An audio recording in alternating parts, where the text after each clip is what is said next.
réorganiser l'activité de son entreprise face au déconfinement a tout d'un vrai casse-tête. Mais quels sont réellement les bons réflexes à adopter pour un retour au travail dans de bonnes conditions? Pas de panique, on vous explique tout dans ce nouvel épisode de Prévenstuff réalisé en partenariat avec l'équipe de l'AMETRA, service santé-travail de la métropole montpelliéraine. Collectivement, nous allons tous devoir apprendre à vivre pour une durée indéterminée avec le Covid-19. Face au virus, il est donc important pour une entreprise d'évaluer régulièrement le risque pour protéger efficacement les travailleurs en privilégiant avant tout les mesures de protection collective. Qu'elles soient techniques ou organisationnelles, elles ont pour but d'améliorer la protection de tous les salariés face au Covid. Parmi ces mesures, le télétravail est à adopter dès que possible afin de limiter le nombre de salariés rejoignant les locaux d'une entreprise au même moment.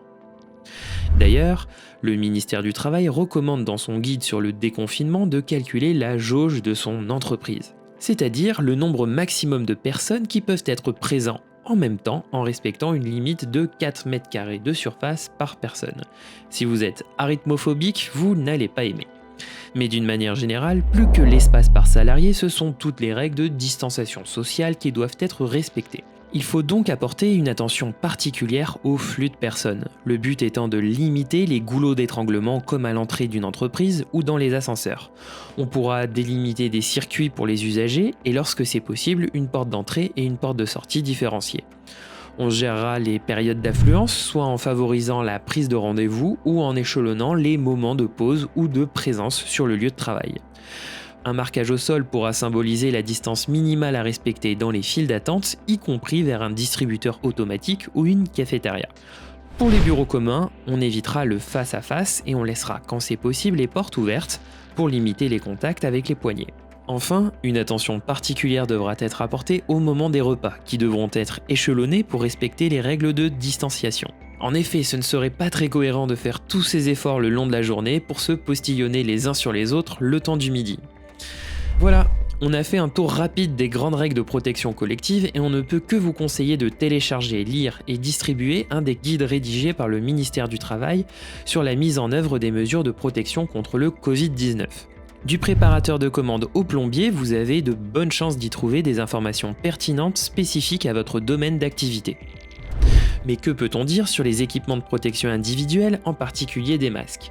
Les masques sont un complément des mesures de protection collective et ne sont pas là pour les remplacer. Ils ne seront obligatoires que si le respect de la distanciation physique d'1 mètre entre deux personnes ne peut être garanti. Mais alors, que faire en cas de symptômes ? Si un salarié commence à tousser ou avoir de la fièvre sur le lieu de travail, il est indispensable d'avoir un protocole préétabli de prise en charge d'un salarié symptomatique et de ses contacts rapprochés réalisés en lien avec votre service de santé au travail. Mais face à tous ces chamboulements, il est très important de communiquer auprès de ses équipes. Pourquoi ? Parce qu'il faut former les salariés à l'ensemble des nouvelles mesures d'hygiène, en particulier informer sur la règle de ne pas venir travailler en cas de fièvre, toux ou autres symptômes évocateurs de la maladie, et de prendre contact avec son médecin traitant dans cette situation. Communiquer, c'est aussi pour rassurer. L'application de toutes ces mesures va demander un temps d'adaptation et il faudra peut-être ajuster le rythme et les objectifs de l'entreprise en fonction. Dernière question, comment communiquer autour de ces nouvelles règles ? Par exemple, en organisant un réaccueil des salariés, si possible de manière individuelle. En effet, chacun aura vécu le confinement de manière différente. Certains auront connu la maladie, l'isolement, voire même malheureusement le décès d'un proche. Il est important de tenir compte de cette diversité et de s'inquiéter de la situation de chacun. On pourra ainsi proposer, en cas de besoin, une prise en charge par votre service de santé au travail. Et voilà, cette nouvelle vidéo est terminée. Dites-moi dans les commentaires ce que vous en avez pensé. Un immense merci à l'AMETRA pour son soutien sur cette vidéo. Si vous aimez, lâchez un petit pouce bleu et abonnez-vous. À bientôt!